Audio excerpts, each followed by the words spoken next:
Hey guys, welcome back to my channel study with Jyoti. तो आज मैं आपको भारत पाकिस्तान युद्ध 1965 में जो युद्ध हुआ था उसके बारे में बताने वाली हूँ। तो पहले स्टार्टिंग करते हैं परिचय के साथ। तो सबसे पहले मैं आप लोगों को इंट्रोडक्शन बता देती हूँ, ठीक है। तो अक्टूबर 1958 में क्या होता है कि पाकिस्तान में सैनिक शासन स्थापित हो जाता है, ठीक है। 1958 में क्या होता है कि पाकिस्तान में सैनिक शासन स्थापित हो जाता है और फील्ड मार्शल जो होते हैं अयूब खान राष्ट्रपति बनते हैं, कहाँ के? पाकिस्तान के, ठीक है। और 1962 में जो युद्ध हुआ था वहाँ पर चीन के हाथों भारत की पराजय ने उन्हें प्रेरित किया कि कश्मीर की समस्या का वो बलपूर्वक हल कर सकें। तो जिस तरह 1962 में हमने देखा था कि चीन के हाथों भारत की पराजय होती है और ये युद्ध उन्हें प्रेरित करती है कि वो कश्मीर की जो समस्या है उसका बलपूर्वक वो हल निकाल सके, ठीक है। अतः सितंबर 1965 में क्या होता है कि पाकिस्तान ने कश्मीर पर आक्रमण कर दिया, ठीक है। और इसमें भारत ने पाकिस्तान को हरा दिया और उसके लाहौर क्षेत्र के कुछ भागों पर कब्ज़ा कर लिया तथा उसके लाहौर क्षेत्र में के कुछ भागों पर उसने कब्ज़ा कर लिया। और संयुक्त राष्ट्र संघ जो होता है की जो सुरक्षा परिषद होती है उसके प्रस्तावों के अनुसार युद्ध विराम हो जाता है और प्रधानमंत्री लाल बहादुर शास्त्री जो होते हैं उनको इस विजय का श्रेय भी मिलता है।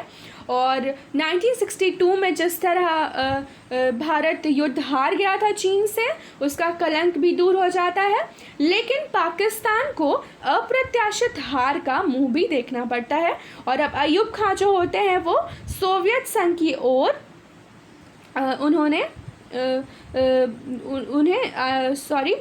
सोवियत संघ की ओर देखा और उन्होंने ताकि उसकी मध्यस्थता से भारत के कब्जाग्रस्त क्षेत्रों को मुक्त भी कराया जा सके। तो उसके बाद क्या होता है कि जब भारत ये युद्ध जीत जाती है तो जो पाकिस्तान होता है वो सोवियत संघ की ओर देखता है ताकि उनसे कुछ मदद मिल सके। और इस समय क्या होता है कि सोवियत संघ जो होता है वो दक्षिण एशिया जो होता है वहाँ पे अपना पाँव जमाना चाहता था। और प्रधानमंत्री जो कोसिगिन होते हैं उन्होंने भी चाहा था कि पाकिस्तान का पक्ष लेकर उसे चीनी प्रभाव से बाहर निकाला जाए तथा पाकिस्तान के ज़रिए हिंद महासागर तक अपनी पहुंच भी बनाई जाए। तो इस तरह क्या होता है आगे चलकर कि सोवियत प्रधानमंत्री जो होते हैं कोसिगिन, क्योंकि पाकिस्तान हारने के बाद किससे मदद मांगने जाता है? सोवियत संघ से। और सोवियत के प्रधानमंत्री कौन होते हैं? कोसिगिन। और उन्होंने जनवरी 1966 में ताशकंद में एक सम्मेलन का आयोजन किया, आगे चलकर हम देखेंगे, जिसमें भारत व पाकिस्तान के बीच ताशकंद का समझौता हुआ, ठीक है। और जिसके तहत क्या होता है कि भारत ने लाहौर क्षेत्र के कब्जाग्रस्त क्षेत्र छोड़ने का निश्चय भी लिया और दोनों देश शांतिपूर्ण तरीकों से अपनी समस्याओं का समाधान भी करने पे आ गए। तो ये मैंने आपको इंट्रोडक्शन शॉर्ट में समझा दिया ताकि आप लोगों को जब मैं आगे पूरा पॉइंट टू पॉइंट समझाऊँ तो आप लोगों को ईजी लगे, आप लोगों का कॉन्सेप्ट क्लियर रहे, ठीक है। तो चलिए स्टार्ट करते हैं। भारत पाकिस्तान युद्ध 1965। तो भारत पाकिस्तान के बीच सीमा विवाद पर जारी ये विवाद होता है। कश्मीर समस्या को लेकर ये विवाद शुरू होता है। जिस तरह मैंने आप लोगों को बताया कि चीन से हारने के बाद भारत अब प्रयास करता है कि वो आगे ऐसी गलती ना करे और कश्मीर की जो समस्या है उसका वो समाधान करे, ठीक है। और इसी का जो सीमा विवाद होता है उसी का युद्ध का ये रूप ले लेता है 1965 में, ठीक है। और भारतीय फौजों ने पश्चिमी पाकिस्तान पर लाहौर का लक्ष्य कर हमले किए। तो इस तरह जो भारतीय फौजें होती हैं, ठीक है, वो पश्चिमी पाकिस्तान पर लाहौर का लक्ष्य लेकर हमले करती है।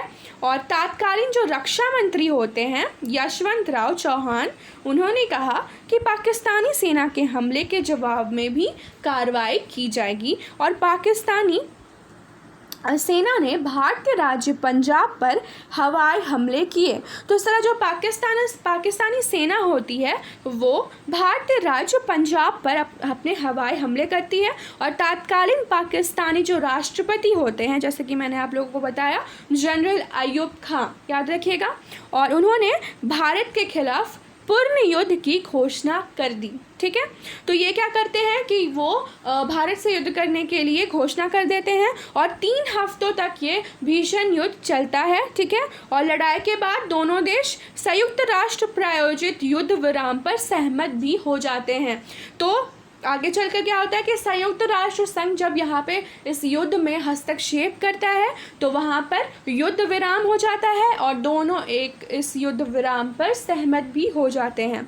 और भारतीय प्रधानमंत्री उस समय थे लाल बहादुर शास्त्री, उन्हें ही श्रेय दिया जाता है भारत की जीत का।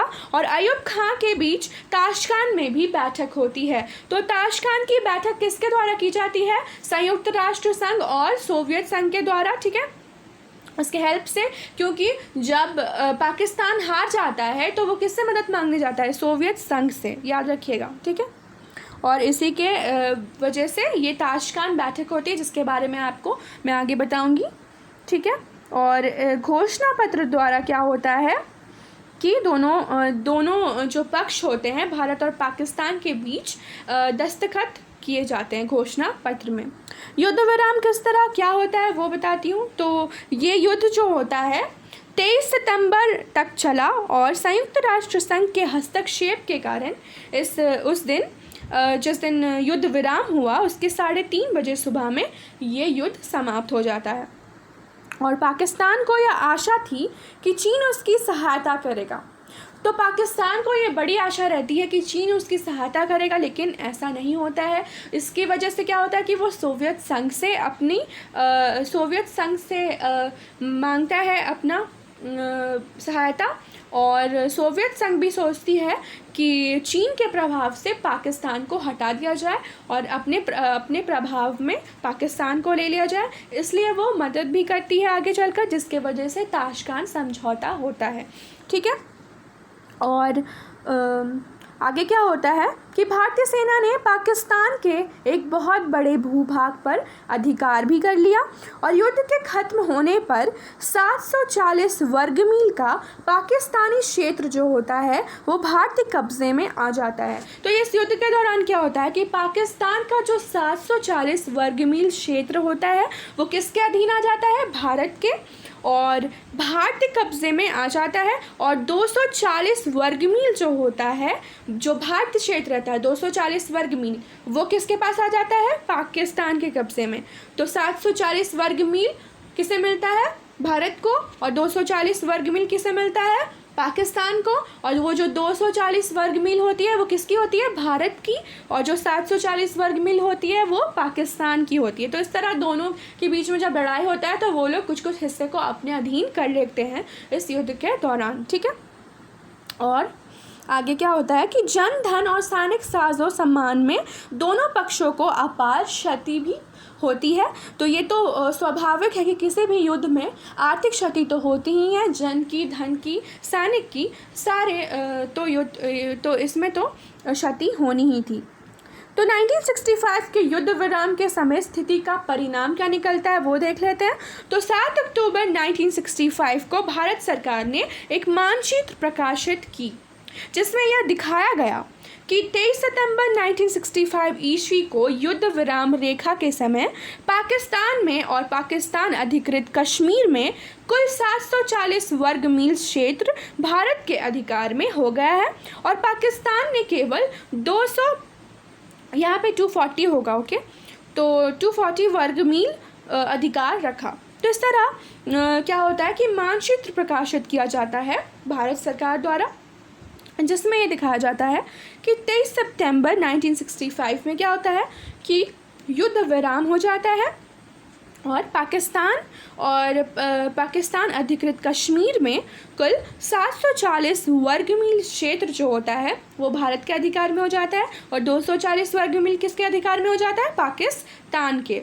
ठीक है, अब हम देखेंगे तो आगे चलकर क्या होता है कि इस युद्ध का जो अंत होता है वो इसी समझौते के साथ होता है। तो ये समझौता जो है इस पूरे टॉपिक में सबसे महत्वपूर्ण है, तो इसे आप ज़रूर अच्छे से देख लीजिएगा कि, और इससे MCQs के क्वेश्चन भी आ सकते हैं कि ताशकंद समझौता कब हुआ, तो 1966 में हुआ। किसके बीच में हुआ, तो भारत पाकिस्तान के बीच में हुआ। ठीक है, ये भी क्वेश्चन आ सकता है कि उस टाइम पे प्रधानमंत्री कौन थे, तो लाल बहादुर शास्त्री प्रधानमंत्री थे।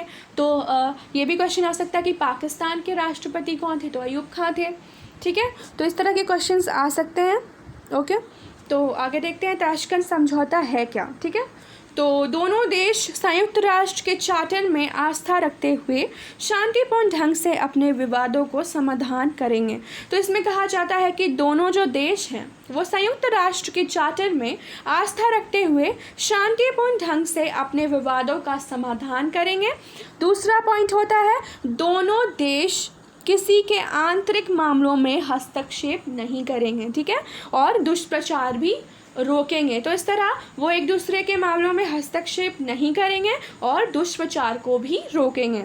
आगे के पॉइंट्स हैं, दोनों देश युद्ध विराम की शर्तों का पालन करेंगे। तो यहाँ कहा जाता है कि जो युद्ध विराम की शर्तें हैं उसका भी पालन करेंगे, और 5 फरवरी 1966 तक उनकी सेनाएं 5 अगस्त 1965 वाली स्थिति में लौट जाएंगी।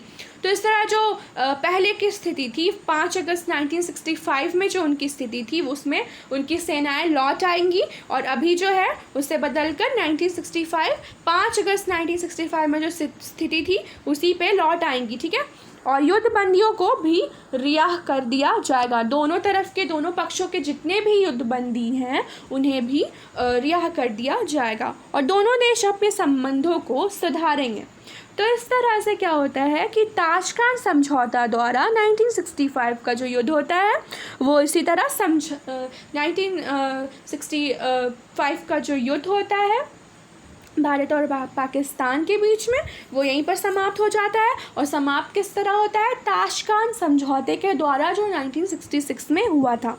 तो ये काफ़ी इम्पोर्टेंट है ताशकंद समझौता, इसे ज़रूर लिखिएगा। ठीक है, और अपने नेक्स्ट वीडियो में आपको मैं भारत और पाकिस्तान का 1971 के भारत पाकिस्तान युद्ध के बारे में बताऊंगी। ठीक है, तो अगर आपको मेरा वीडियो पसंद आया तो इसे लाइक एंड शेयर करना बिल्कुल ना भूलें, और अगर आप अभी तक आपने सब्सक्राइब नहीं किया है चैनल को तो सब्सक्राइब भी ज़रूर कर लें, क्योंकि मैं बहुत सारे टॉपिक्स पर वीडियो बनाने वाली हूँ, इसलिए आप लोग के लिए काफ़ी हेल्पफुल रहने वाला है।